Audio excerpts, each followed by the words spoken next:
Good evening. This is CTV News for Tuesday, January 16th. I'm Denise Douglas. Thank you for joining us tonight. Topping our news tonight, our region is getting ready for snowfall. We're expecting several inches.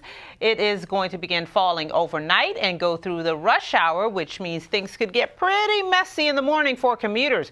County work crews have already prepped area roads in anticipation of the snow.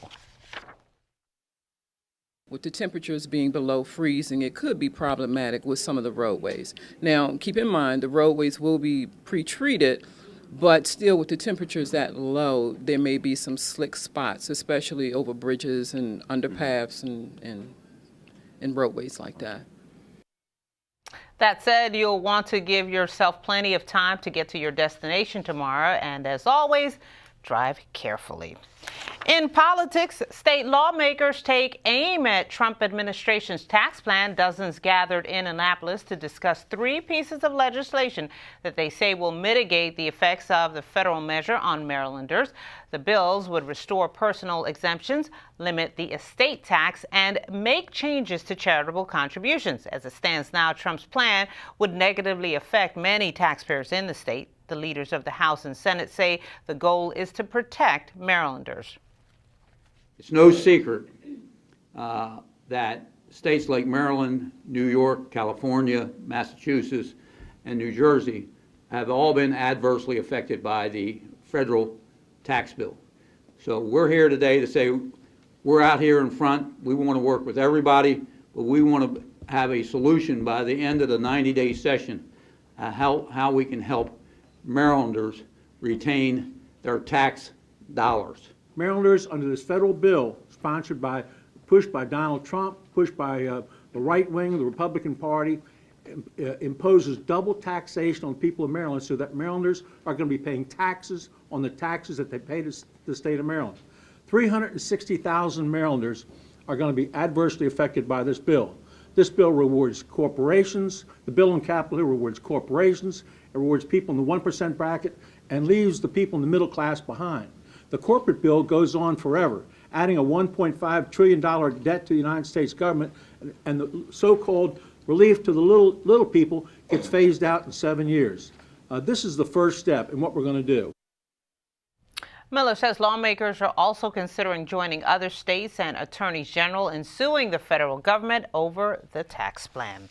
The tragic death of Bowie State student Richard Collins has sparked one lawmaker to take action. Delegate Angela Angel is working on a bill that would require every public university in Maryland to create an office to track hate and bias incidents. You may recall that Collins was killed on the University of Maryland campus in a hate crime incident last May. Of course, the culmination is the unfortunate killing of Lieutenant Richard Collins III. But after I spoke with members of the University of Maryland community, their students shared with me that that was actually one of many incidents that had been happening on their campus, and they've been ongoing. And while the University of Maryland has been actually fairly exemplary in creating a system and creating a hate bias coordinator to track these incidents, we want to make sure that all of our public institutions are doing something similarly, and that also that we as a General Assembly gets that information. Angel says her legislation should be introduced by Friday. Despite having some of the nation's wealthiest communities, 35% of Maryland households struggle to afford the basic necessities, according to the United Way. However, several lawmakers are working to change that. Delegate Shelley Heddleman and Senator Richard Madaleno have signed on to a campaign to bring awareness to the need to increase the minimum wage. They also plan to introduce legislation that would push it to $15 per hour. Heddleman talked about the importance of the measure.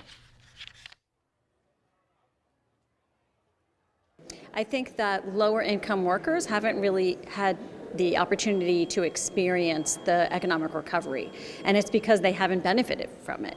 And so what we want to do is bring to over 500,000 workers in Maryland the opportunity to have their wages raised.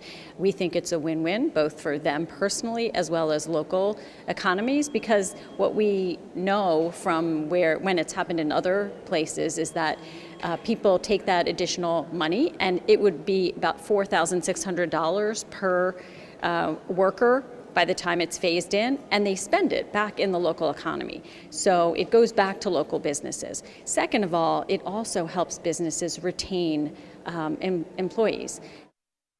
Hedelman did not give us a specific date, but says she expects to introduce the bill soon.